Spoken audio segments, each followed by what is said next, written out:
tonight on Y News. The Department of the Interior and Local Government confirms that the Abu Sayyaf and Maute groups are planning a terror attack on the day of the Quiapo processions on January 9. The Philippine National Police temporarily suspends permit to carry firearms outside of residence in the Manila area. The Bureau of Jail Management and Penology looks into the possible transfer of the North Cotabato District Jail to a more secure location following the recent jailbreak. Stray bullet victim Emilyn Villanueva dies while authorities intensify the manhunt operations against the suspect responsible for her death. Australia imposes tougher policies for temporary residents applying for citizenship. And high level of pollution prompts schools in China to suspend classes while parents rush their children to hospitals for medical consultation. Y News begins now. Good evening. The Department of the Interior and Local Government has tripled its preparations for the security of the procession in Quiapo, Manila on Monday. Rosalie Cos will tell us why. The Department of the Interior and Local Government Secretary Mike Sueno confirms of possible terror threats by the Abu Sayyaf group and the Maute group in Quiapo processions on January 9. Kasi mga terrorist groups ito eh. Parang ito funded din from outside. No? So, talaga there is this strong possibility na nandito na rin sila. There are 3 million people expected to flock in Manila on Monday for the annual event. Thus, DILG assures that the efforts of the Philippine National Police and the Armed Forces of the Philippines have been tripled. Aside from this, another Moro group, Ansar al-Khilafa, is also feared to retaliate after their leader Mohammed Jaafar Magid, alias Tokboy, is neutralized. That's why we are not leaving, we are moving everything, no? Lahat ng preparations ginagawa na natin. We are not leaving anything to chance at all. No? So, as long as we know that there is a threat, no, we consider it big already. No? The Secretary clarified they have no recommendations yet to cancel the event.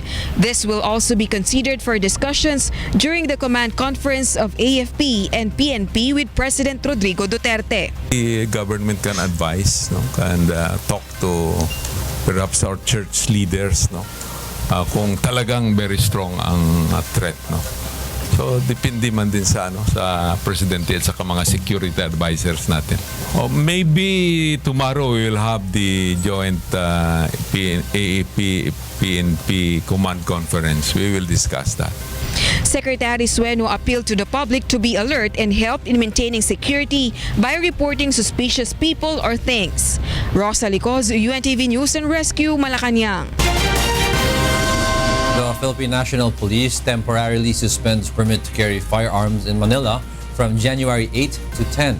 Police Chief Ronald De La Rosa says the suspension will take effect from 8 in the morning until 8 in the evening on the mentioned dates to secure the safety of the public joining the procession in Quiapo on Monday. De La Rosa adds that only uniformed police and soldiers on duty are those allowed to carry their service firearms. De La Rosa reminds the public to expect checkpoints and choke points in different areas in Manila. The Armed Forces of the Philippines might face contempt and obstruction of justice charges for not surrendering Lieutenant Colonel Ferdinand Marcelino to an issuing court. Lea Ilagan will tell us why. AIDG Legal and Investigation Division Chief Police Superintendent Enrico Rigor says the court has a choice to file obstruction of justice or contempt charges against the AFP for not surrendering a wanted man. The rule applies especially after the 10 days set by the law. It's the discretion of the court kasi under the law may 10 days para i-serve ang warrant, di ba? And another 10 days to return the warrant. Armed Forces of the Philippines or AFP has yet to present Lieutenant Colonel Ferdinand Marcelino to an issuing court. This despite the fact that he is being held by the Provost Marshal since the other day. Rigor adds that it's not yet definite in the court will approve the request of the AFP to get the custody of Marcelino, as it has yet to return a warrant to the issuing court and present Marcelino. This is why the court orders his detention at the Manila City Jail and not at the AFP Custodial Center like what the AFP is doing now. Before any motion is heard by the court, first and foremost, the court must acquire jurisdiction over the person of the accused. Sa ngayon, pag hindi pa siya sumusurrender dun sa o hindi pa siya naisusurrender sa court of origin, okay, any motion hindi pwede i-entertain ng court. It will just be dismissed. Kasi walang jurisdiction over the person. He also noted that the AFP has no law enforcement powers like the PNP, NBI, and PDEA. Yung enforcement ng law ay nawala sa AFP. Dahil yung the powers and the functions of the Philippine Constabulary and the Integrated National Police was transferred to the PNP. So under the law, ang dapat mag-return is PNP, NBI, or PDEA. After all, Rigor noted the Chinese national Yan Yishu did the right move when he surrendered yesterday at the National Bureau of Investigation, which has a law enforcement function. It can be recalled that AFP Chief of Staff General Eduardo Año, alias Percius, was one of those who talked to Marcelino via phone call.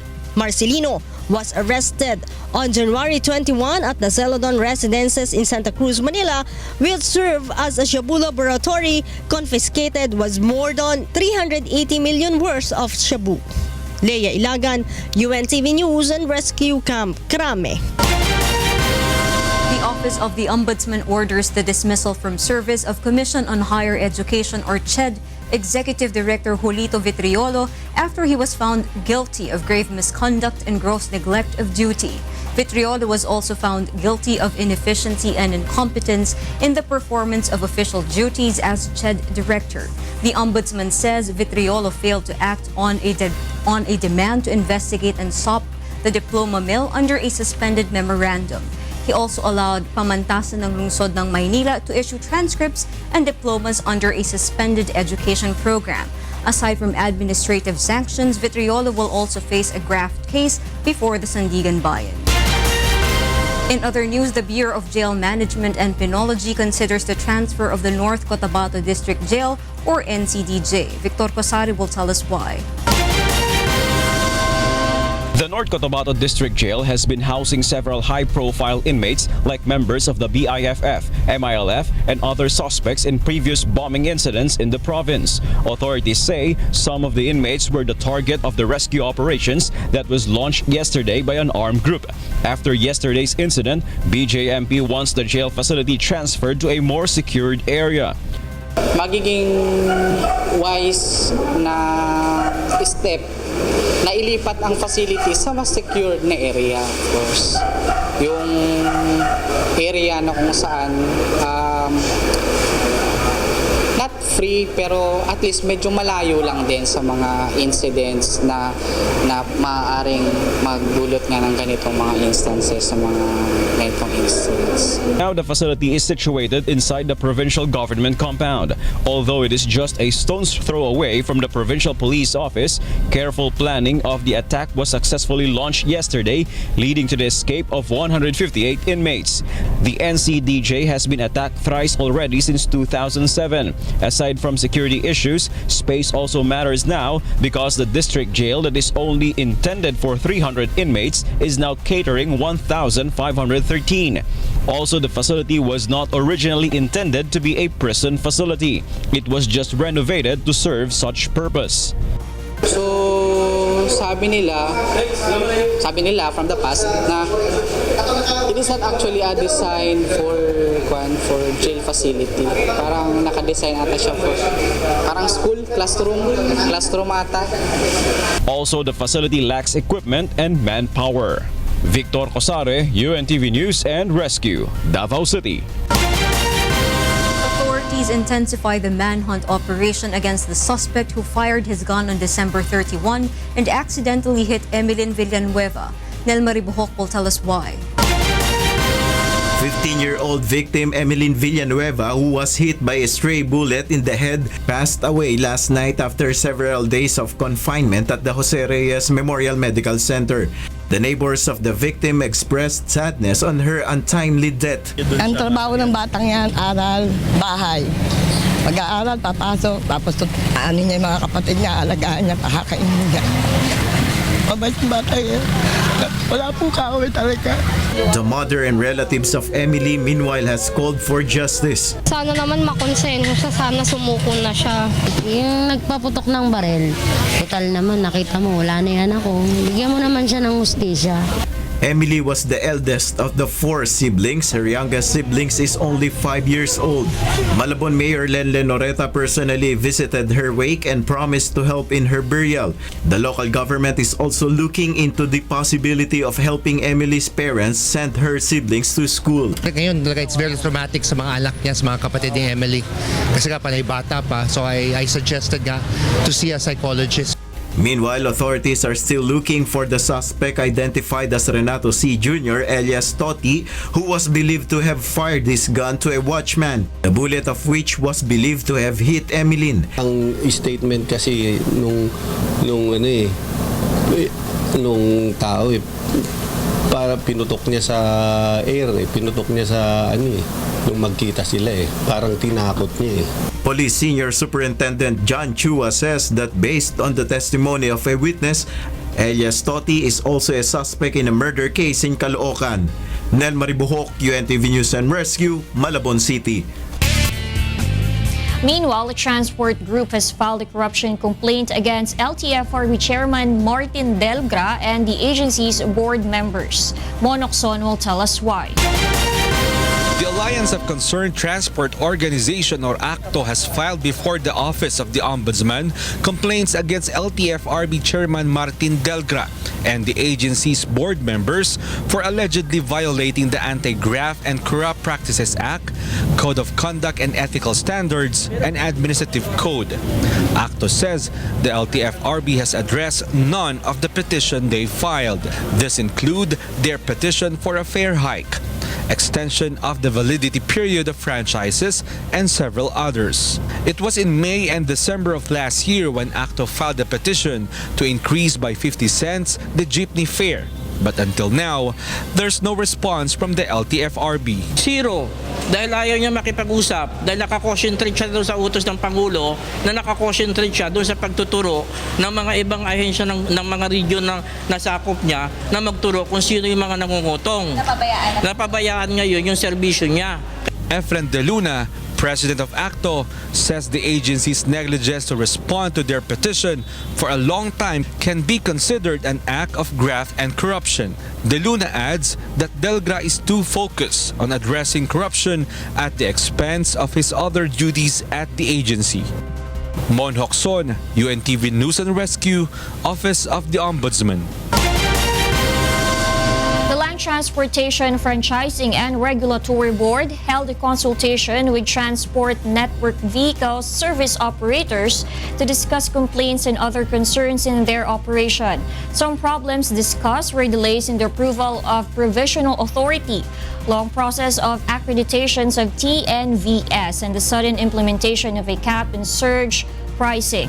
LTFRB Chairman Martin Delgra says both Grab and Uber agreed on the implementation of a cap and surge pricing since the transport network companies have the power to regulate the fare among their passengers. After the consultation, the agency orders Grab and Uber to submit their position papers on their policies such as price surge and accountability of their drivers. And they asked for 10 days to file their position paper. After that, we will come into terms with in a collegial manner yung members ng board to come up with this. But you have to understand also na itong rules na ito hindi lang sa level ng LTFRB. This originates from a department order. So ibig sabihin, we will refer it to the Secretary of Transportation on the new rules that we will be proposing for this kind of public transportation. Next in Y News. The The Department of Justice sets to begin tomorrow their preliminary investigation on the fifth drug-related case versus Senator Laila de Lima.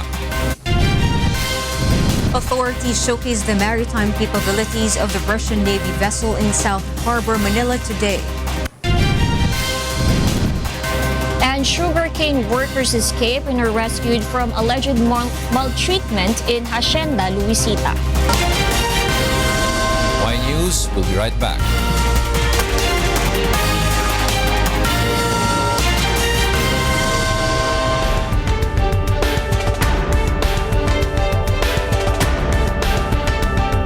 Yun hong issue nung BFP.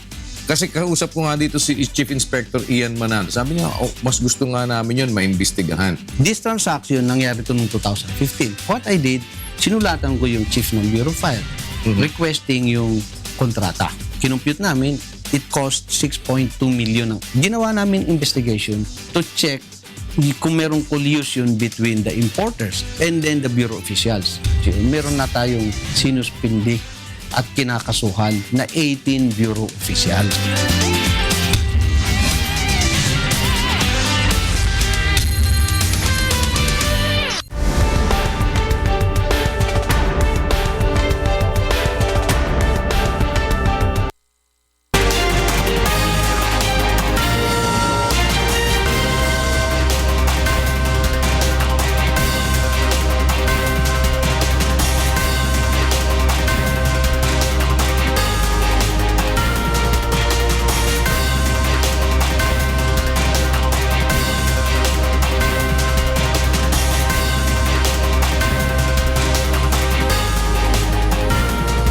The Department of Justice is set to begin tomorrow its preliminary probe of another drug-related case filed against Senator Laila de Lima. Meanwhile, Justice Secretary Vitaliano Aguirre confirms the admission of Kerwin Espinosa into the Witness Protection Program. Roderick Mendoza will tell us why. The Department of Justice will start probing tomorrow the fifth case against Senator Laila de Lima for her alleged involvement in illegal drug trade. Justice Secretary Vitaliano Aguirre confirms that a new complaint was filed by the NBI before the holiday break last December. Also charged are self-confessed drug lord Kerwin Espinosa and de Lima's former driver bodyguard Ronnie Dayan. The complaint is an offshoot of Kerwin's admission that Dayan received a total of 8 million peso drug money from him on de Lima's orders. Sabi ni Kerwin, inutusan si Dayan na kumuha ng pera sa kanya, 2 beses magbigay diyan sa MOA at doon sa Baguio. Totaling ang amount na binigay niya ng 8 million pesos. Aguirre says this will be resolved separately with the 4 complaints filed against de Lima, which are now submitted for resolution by the DOJ panel. Aguirre also confirms Kerwin has been admitted to the Witness Protection Program. I'm sure na there's no obstacle to put him under permanent protection of the WPP. He adds that DOJ will make Espinosa a state witness against de Lima. Prosecution dyan will ask for the dismissal or for the dropping of Kerwin as one of the accused, but it depends upon the court. Roderick Mendoza, UNTV News and Rescue, Manila. Ethics Committee Chair Senator Tito Soto is thinking of other options in case Senator de Lima insists on asking members of the committee to inhibit. Joyce Balancho will tell us why. Senator Tito Soto might ask the Senate plenary to convene as a committee of the whole and tackle the various ethics complaints against Senator Laila de Lima. That is, if the lady senator insists on asking the members of the ethics committee to inhibit in handling these complaints due to issues of impartiality. It talks both ways. Hindi pwedeng yung against lang. Pwede rin. Dapat din, pag inhibit mo rin yung in favor. O pagka nangyari yun, ang gagawin ko, dadalhin ko sa floor yan. Gagawin ko committee of the whole. Yesterday, de Lima said she doubts the fairness of some of the committee's members given that they have expressed opinions against her. I have to be honest, I'm not sure about some of them because some of them have shown some hostility against me. Senator Soto meanwhile assures De Lima that the Ethics Committee will be fair on handling her cases. She can expect fairness kasi mayroon din naman mga members sa Ethics Committee that have expressed support for her nang hindi pa naririnig eh. Ganun din yun. Tabla lang yan, tabla. Committee members Senator Risa Hontiveros and Panfilo Lacson refused to give comments on the issue, while Senator Chis Escudero maintained that the decision to inhibit is the call of every senator and that Senator De Lima cannot impose it to anyone. De Lima is currently facing 2 ethics complaints in relation to her previous affair with her former driver bodyguard Ronnie Dayan and her alleged act to influence Dayan to snub the House probe on Bilibid drug trade. While she has refused to honor the hearing at the House of Representatives, the lady senator earlier said she is ready to face the Ethics Committee, which has jurisdiction over her. Joyce Balancho, UNTV News and Rescue, Senate of the Philippines. Commission on Elections Chairman Andres Bautista stands firm that he should not be blamed about the COMELEC website's data breach. Juan Hocson will tell us why. Commission on Elections Chairman Andres Bautista believes it is not fair to pass the buck on him over the massive leak of voters' information on the COMELEC's website. He argues that even large websites experience hacking. Yung hacking, nangyayari ngayon yan eh, kahit na yung pinaka-secure na website. Di ba sa Amerika, bilhin nyo, ang Facebook, ang Google, ang Twitter, lahat ito na-hack, pati ang US government. So, mahirap magsabi talaga na, kumbaga, meron pagkukulang ang isang tao o grupo. Bautista adds that instead, the Commission must focus on remedial measures to ensure that the hacking will not happen again.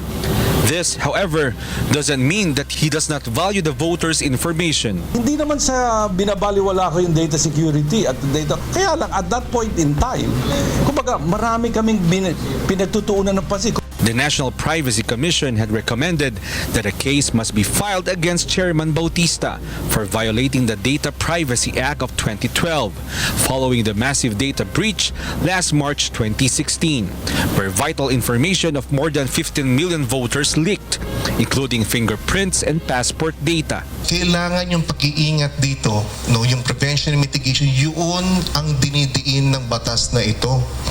Kaya nga ito, pinaparusahan dito, hindi lang yung may ginawa, kundi yung hindi gumawa.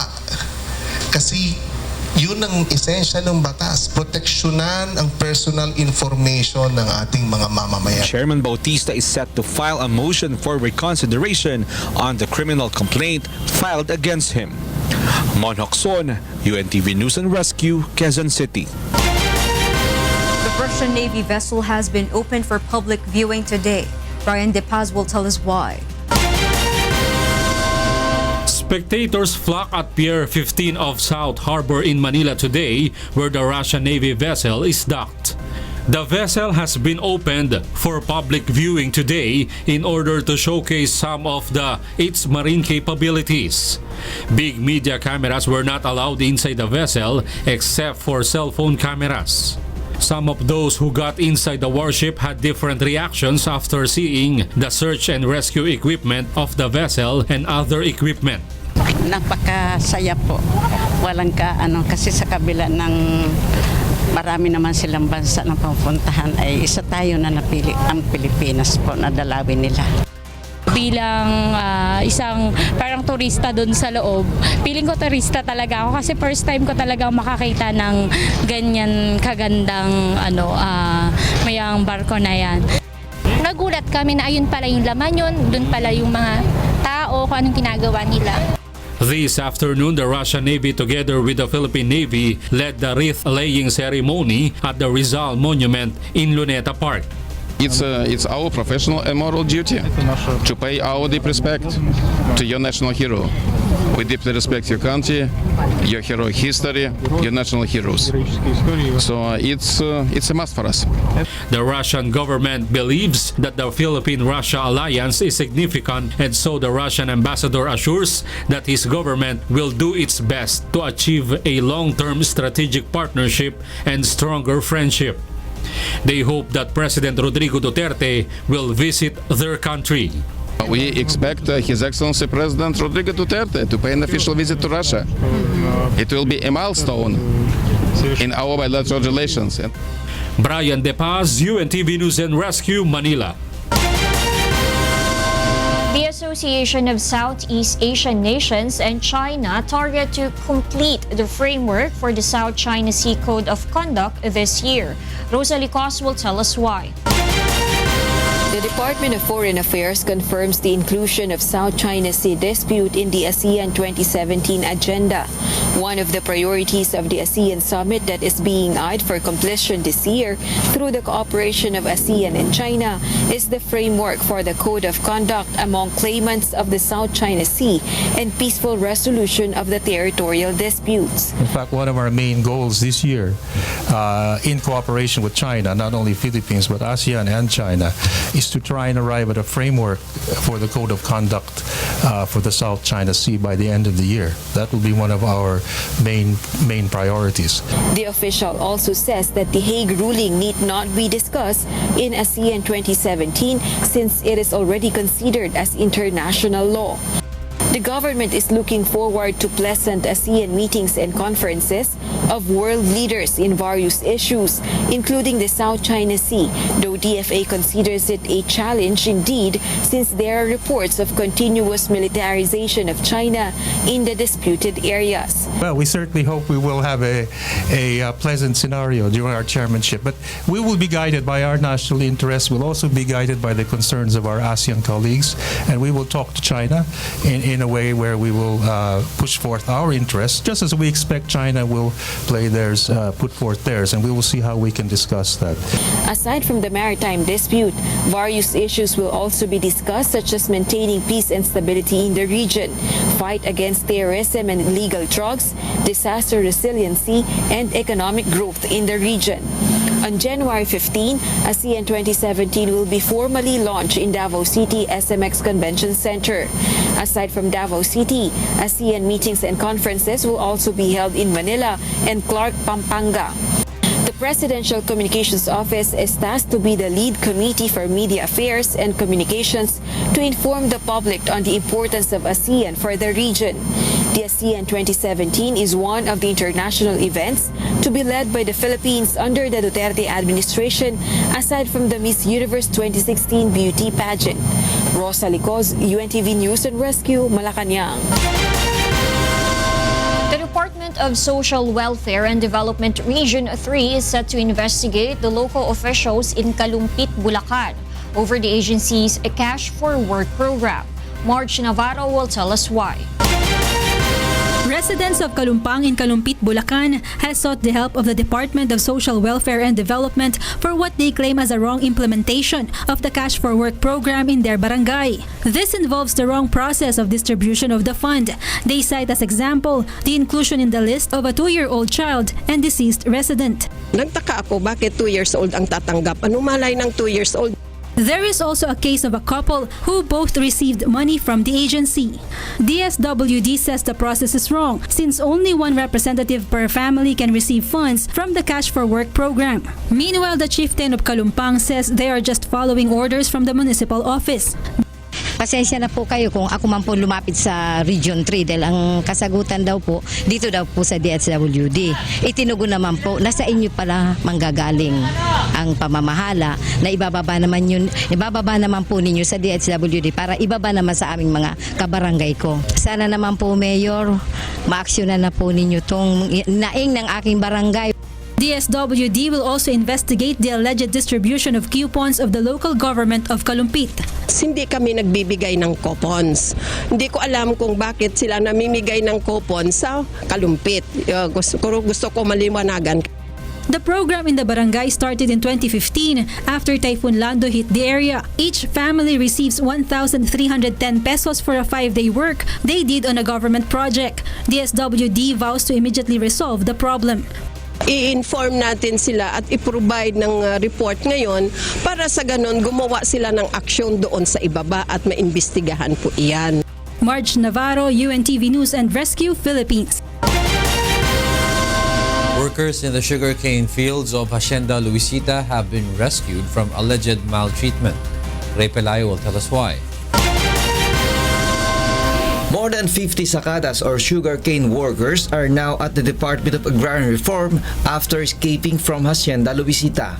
Most of them were rescued in the last week of December 2016, while some just recently abandoned the area. Nag-usap po kami, iba't ibang paraan ang ano nila, paano sila makaalis. Kaya po merong mga sinundo, lumabas sila, kasi ayon po sa kanila, paggabi nakapadlock. They complained of not receiving the promised salary and other benefits such as the Social Security system. They said that they have only received 9.46 pesos to 128.31 pesos for daily wage, which is much lower than a farm worker's minimum salary in Region 3, which is 333 pesos. They also worked for 13 hours a day from 4 a.m. to 5 p.m. There are around 800 of them at the Hacienda Luisita, but now it went down to around 20 according to a rescued sakada. Around 160 of them were recruited from Bukidnon, while others were from Cotabato and Davao. Mag-isang linggo na, walang dumarating sa amin na pagkain. Tuloy doon sa tinatabasan namin ang tubo, nang huhuli lang kami ng palaka para may makain kami doon. Sa hirap ng buhay namin doon. The labor violation had been reported to the Department of Labor and Employment. The Sakadas are also planning to file a criminal case, particularly human trafficking, against the contractor Green Hand Labor Service Cooperative and also to the principal employer Agriculto Incorporated and Central Azucarera de Tarlac. DOLE is currently investigating the incident and vows to hold recruiters and employers accountable for their actions. The department also assures that the Sakadas will receive whatever is due to them. Ray Pilayo, UNTV News and Rescue, Quezon City. Now that the long holiday has ended, financial experts teach innovative ways to save money this year. Grace Casin will tell us why. The 52-week money challenge went viral on social media, where you can save from 20,000 pesos to 100,000 pesos in just a period of 52 weeks or 1 year. You just have to choose from the denominations. Here, with a 10 peso denomination, you will be able to save 13,000 pesos in 1 year, 27,000 pesos with a 20 peso denomination, 69,000 pesos with a 50 peso denomination, and 137,000 pesos with a 100 peso denomination. Pipili ka ng denomination na gusto mo, kung let's say 10 pesos, increments of 10 pesos ang mangyayari. Kada linggo, maghuhulog ka ng additional 10 pesos dun sa unang 10 pesos mo. So for example po, sa week 1, 10 pesos. Sa week 2, 10 plus 10, 20 pesos ang kailangan mo ihulog. Sa week 3, 20 plus another 10, so 30 pesos ang kailangan mo ihulog. So palaki ng palaki yung paghuhulog mo every week. This is why Jamie, a student, is encouraged to start the challenge, as she plans to use the money that she will be saved to start a small business during her school or after she graduates. Bilang taong nagbabudget, malaman po yung what is the needs and wants ng tao. So, ayun po, ang pinaprioritize ko is kung ano yung kailangan ko lang. Then yung wants, parang pag may sobra na lang, or minsan kasi yung sobra ko po pinag-iipon ko na lang din. According to a financial expert, before starting to save, you must have a goal as to what you are going to spend your money on. And this should be a habit so you can use it when you retire. Pwede natin itong gamitin sa pagto-travel, pwede natin itong gamitin pasimula sa pagninegosyo, o pwede nating ilagay muna, i-save, i-invest sa mga mutual funds or sa stocks, pero ang pinakamaganda ay dapat lagi tayong may dahilan kung bakit tayo nag-iipon para tuloy-tuloy. Grace Casin, UNTV News and Rescue, Quezon City. Homeless families felt some reprieve through UNTV and Members Church of God International. Leslie Longboan tells us why. The family of 48-year-old widow Vili Campomayor and her sister Vilma Demecilio left Cebu for Manila in hopes of finding a job and lifting themselves out of poverty. But they ended up living on a sidewalk. They have been staying along Ninoy Aquino Avenue, Barangay San Dionisio, Parañaque City, together with Vili's married children for over 10 years. Bago lang ako nung tumigil sa pagtitinda. Bago lang. Tapos yun. Nakakaraos naman kayo sa araw-araw niya. Oo naman. Nakakaano rin. Ito paano. Kung anong pong gusto niyang kuning course, yun. Hindi ba siya makatapos ng pag-aaral? Siyempre po. Magkaroon ng magandang trabaho. With smile on their faces, the family received food and grocery items from UNTV and its partner in public service, the Members Church of God International or MCGI. They were so much grateful for being chosen as beneficiaries of the group's annual gift giving. Maraming salamat po. So, sobra-sobra na po yan para sa amin. Thank you sa blessing. Leslie Longbowen for Serbisyong Kasangbahay. Former Miss Universe Philippines title holders give pieces of advice to candidates as the prestigious beauty pageant draws near. Grace Cassin will tell us why. Margie Moran and Gloria Diaz recalled their experiences when they were crowned Miss Universe, especially the things they learned during the competition. Gloria Diaz, first ever Filipina who won the pageant at the age of 18, says the candidate should always be humble and friendly to each other. Winning or losing is not the end or the beginning of everything. It's the day after, and you just have to enjoy everything. 1973 Miss Universe Margie Moran meanwhile advises the candidates in the upcoming pageant to prepare for the question and answer portion. You just have to be educated. You have to be good at current events to be able to answer.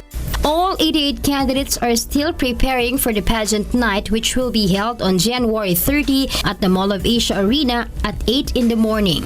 Meanwhile, Department of Tourism Secretary Wanda Teo, who became Philippines candidate in 1972, is confident that the country's representative Maxine Medina is a strong candidate. The Tourism Secretary also notes that the hosting of Miss Universe would gently help improve the country's tourism industry. There are 88 candidates. With the 88, expect each candidate will bring around 10 to 30. So, i-multiply mo yan. So yung effect will be really very big, and then during the event itself, it will be shown in 190 countries all over the world. Grace Cassin, UNTV News and Rescue, Makati City. A low-pressure area is now in the Philippine Area of Responsibility and is currently affecting Mindanao. The Philippine Atmospheric, Geophysical and Astronomical Services Administration or PAGASA says it will bring cloudy skies in the region with light to moderate rains. As of 4 p.m. today, the LPA was estimated at 975 kilometers east-southeast of Hintuan, Surigao del Sur. Meanwhile, the northeast monsoon is affecting Luzon and Visayas. Light rains are expected over Metro Manila, regions of Cagayan Valley, Cordillera, Bicol, Calabarzon, Mimaropa, Eastern Visayas, and the province of Aurora. The rest of Luzon and Visayas will experience isolated light rains and thunderstorms. Coming up, applicants for Australian citizenship now face tougher immigration rules. The United States Senate begins the latest debate on repealing the Affordable Care Act, better known as Obamacare. And a sushi restaurant purchases bluefin tuna for a whopping $614,000 at this year's first Tsukiji fish market auction in Japan. More from Y News after this break.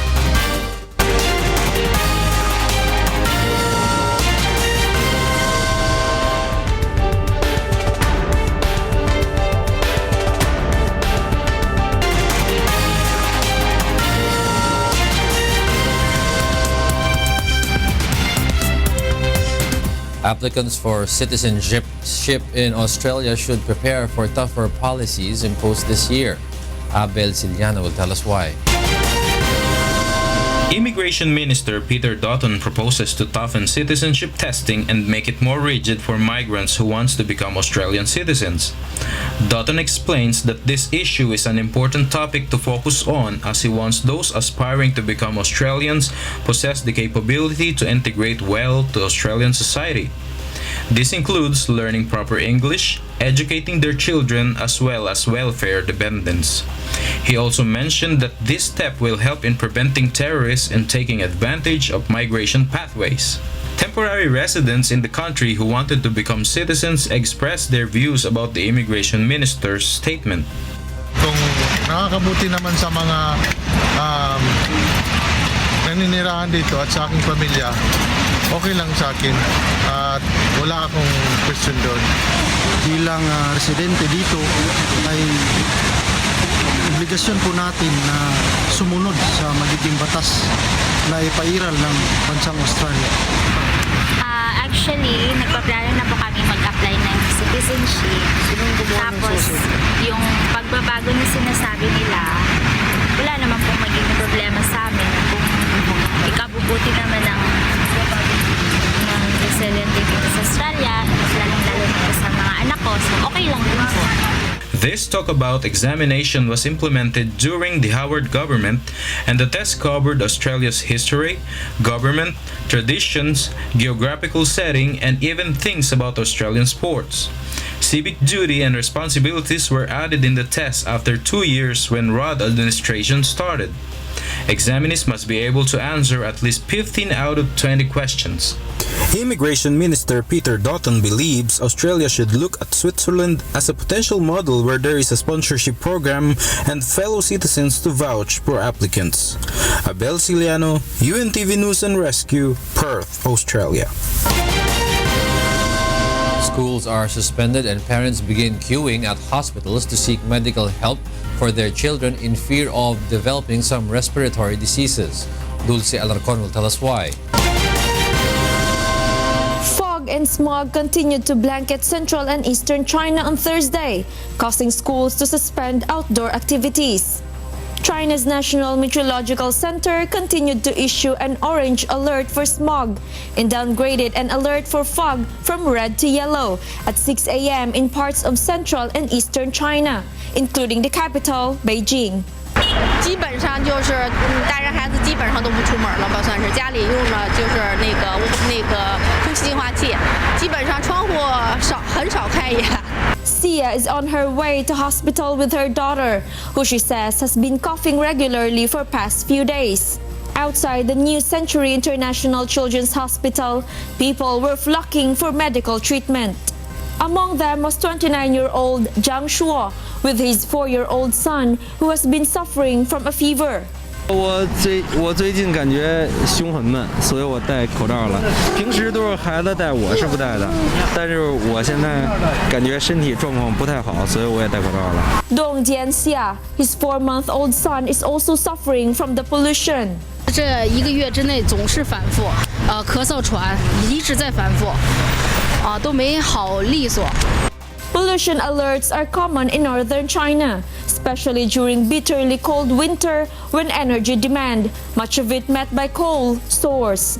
The Ministry of Environmental Protection said it hadn't issued a smog red alert, the highest warning, because of discrepancies in the forecast for different parts of Beijing. China is in third year of a war on pollution aimed at reversing the damage done to its sky, soil and water after a decade of untrammeled economic growth. But the measures taken so far have had little or no effect. Dulce Alarcon, UNTV News and Rescue, Jilin, China. U.S. President Barack Obama attends an Armed Forces Full Honor Review farewell ceremony at Joint Base Myer-Henderson Hall in Virginia. Meanwhile, the U.S. Senate opens debate on a resolution to start the repeal of President Obama's legacy-defining healthcare law. Aloy Kalingsangan will tell us why. The U.S. Senate opens debate on Wednesday on a resolution setting in motion the Republican drive to repeal the Democratic-backed 2010 Affordable Care Act, which has helped upwards of 20 million previously uninsured Americans obtain medical insurance. The Senate is poised to pass a repeal resolution that will set the stage for true legislative relief from Obamacare that Americans have long demanded while ensuring a stable transition in which those with insurance will not lose access to health care coverage. Republicans, who will control both chambers of Congress and the White House when President-elect Donald Trump takes office, stepped up their rhetorical attack on the law, which they have labeled a government overreach. They have no ideas. Their theme is to repeal and then delay, or someday they're going to come up with a new plan. Trump has vowed to protect some popular parts of Obamacare, such as barring insurance companies from denying coverage to people with pre-existing medical conditions. But he wants to replace it with a system that is much better and much less expensive.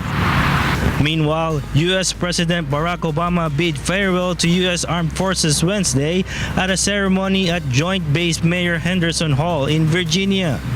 At the ceremony, Obama was presented with the Medal of Distinguished Public Service by Defense Secretary Ash Carter. I thank you for this honor and for the warmth and respect that you've always shown me, the support that you've shown Michelle and our daughters during these past 8 years. And so, although I recognize that the formalities require me listening to praise directed in large part to me, I want to turn the tables. I am still Commander-in-Chief, and so I get to do what I want to do, and I want to thank you. Of all the privileges of this office, and there are many, I will miss Air Force One, I will miss Marine One.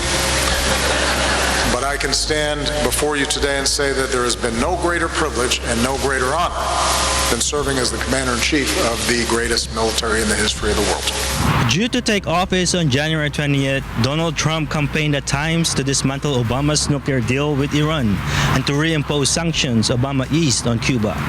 Aloy Kalingasan, UNTV News and Rescue, Los Angeles.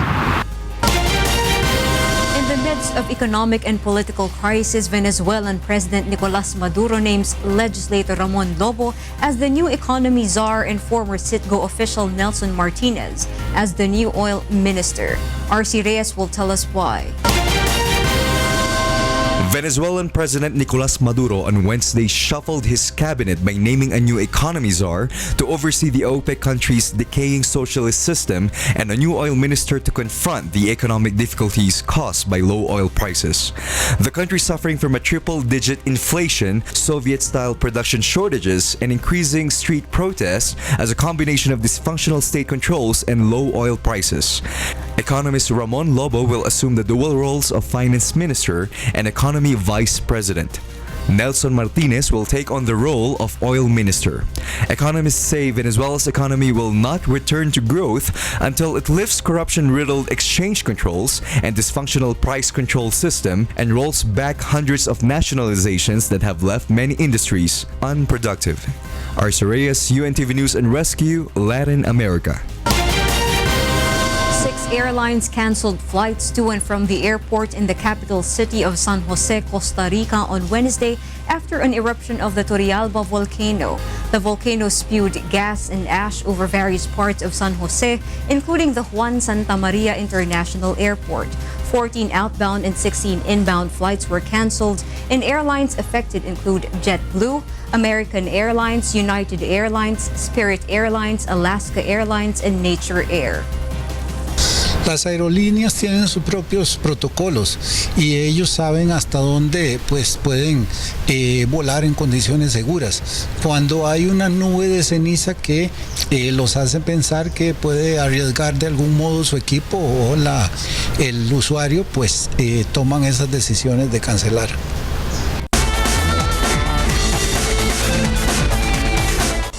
Norway wins a penultimate stage of the Forest Hills ski jumping tournament. Meanwhile, an Olympian couple retires from sports. Aaron Romero tells us why. Two-time Olympic decathlon champion Ashton Eden announced his retirement on Wednesday, saying he did everything he could for the love of the sport. Retiring with him is his wife Brianne Thiessen Eden, a Canadian Olympic heptathlete. The body is broken, that's for sure, but my mind is good. I'm happy and satisfied, and I'm not, as far as what it means to me, I mean, I choose to do this, and I choose to set these goals for myself, so the fact that I accomplished them is just, I guess you could say you become proud of yourself when you say, I'm going to do this, and then you do it. Being called by some as the world's greatest multi-eventer, the 28-year-old American holds the world record in both the decathlon and indoor heptathlon events. Won gold in the multi-event discipline at the 2012 London Olympics and robustly defended his crown at the Rio Games. Meanwhile, Norwegian Daniel Andre Tande leaped to the top of the Four Hills ski jumping standings after winning the penultimate stage at the venue in Innsbruck, Austria.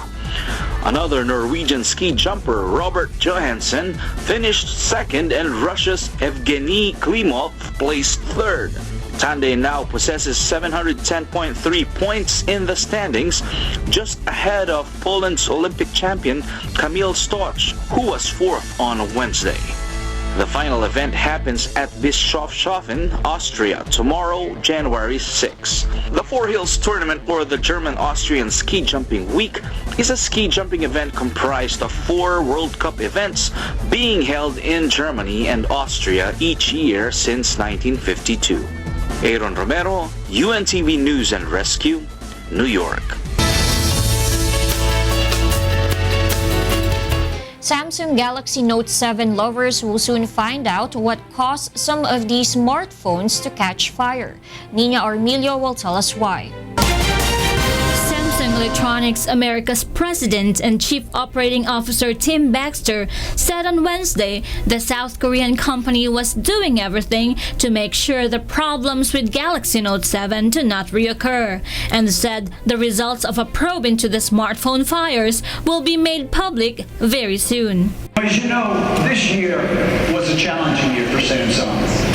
Some of you were directly impacted, and certainly many saw the media coverage, especially about the Note 7. We continue our intensive efforts internally and with third-party experts to understand what happened and to make sure it does not happen again. And very soon, we will be sharing the root cause report on the Note 7. It was reported on Monday that Samsung would this month announce the results of an investigation into what caused some of its Galaxy Note 7 smartphones to catch fire. The South Korean firm said in October it was examining all aspects of the phone, suggesting there may be a combination of factors that contributed to one of the costliest product safety failures in tech history. The world's top smartphone maker warned of a 5.1 billion hit to its operating profit over 3 quarters, following its decision to permanently halt Galaxy Note 7 sales in October.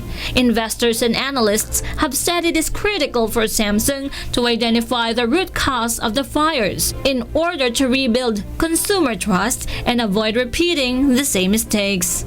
Nina Armilio, UNTV News and Rescue, Philippines. A sushi restaurant purchases bluefin tuna for over $614 at this year's first Tsukiji Fish Market auction. Danny Tixon will tell us why. A popular sushi restaurant in Tokyo, Sushi Zanmai, purchased a 212-kilogram bluefin tuna for 72 million yen or $614,016 at Japan's iconic Tsukiji Fish Market during its first auction of the year on Thursday. Kiyoshi Kimura, president of Kimura Corporation, which owns a chain of sushi restaurants, won the first bid for the 6th consecutive year. The price for the tuna caught off the coast of Oma in Aomori Prefecture, north of Japan, is one of the highest and surpasses his bid last year, which was at 14 million yen. But it is not the highest ever bid, which was made in 2013, when Kimura Corporation purchased a bluefin tuna for 155 million yen. In Japan, food supplies sold to wholesalers during the first auction of the year often fetch higher prices than in the actual market. The high bid is considered auspicious for the trade and business in the new year. Though the auction kick-started the year energetically, fishmongers expressed disappointment over the planned relocation of the world's largest fish market that was halted last year due to concerns over toxic pollutions at its proposed new home. 現在新市場への移転の時期も確定しない中、我々はまさにその混乱の渦中にあります。新年にあたり改めて新市場の安全安心が早急に確立され、このいわば宙ぶらりんの状態から一刻も早く早急に脱却することを願うものでございます。 However, some fishmongers said they wish the market did not have to relocate. Tokyo's Tsukiji Fish Market is also a hot tourist attraction with millions thronging the inner and outer markets and the surrounding sushi restaurants every year. Danny Tigzon, UNTV News and Rescue, Tokyo, Japan. Those are the reasons behind the news, January 5, 2017. I'm Angelo Castro III. Reasons we delivered to you as they unfold. I'm Gerry Alcantara. And I'm Darlene Basingan, because we need to know. We will always ask why. Thank you for watching Y News.